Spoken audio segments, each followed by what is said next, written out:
Christie, our contributor, Dan Abrams, our chief legal analyst. So let's just start out. How serious is this threat to President Trump? Well, listen, anytime something like this happens, it's a serious threat. I will tell you that everything I've been hearing now in the last 20 hours out of the White House is that they think that this is not going to amount to what the reaction that they've gotten from the Democrats. They feel like they're overreacting to this.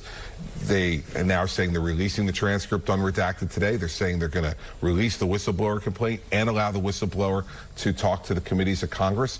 And I will tell you, I don't see it as a seismic kind of reaction that they're having. But if the President of the United States was encouraging a foreign leader to investigate a political rival, that is arguably an impeachable offense, isn't it? Well, we have to look at what the context is, George, right? So, for instance, if he's saying, listen, do me a favor, go investigate Joe Biden, that's one thing. If he's saying, listen, I'm concerned about corruption, you've just gotten elected, we send hundreds of millions of dollars over there, you need to start looking at this. For instance, one of the things that occurred was the Hunter Biden situation.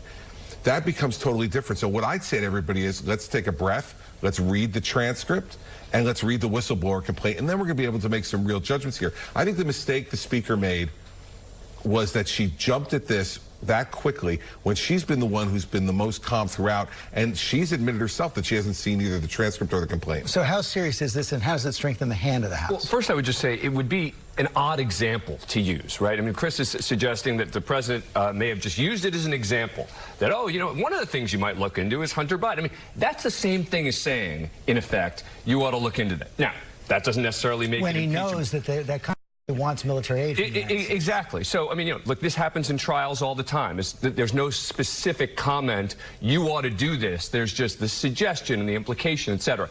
But as a legal matter, look, does this move things significantly yet?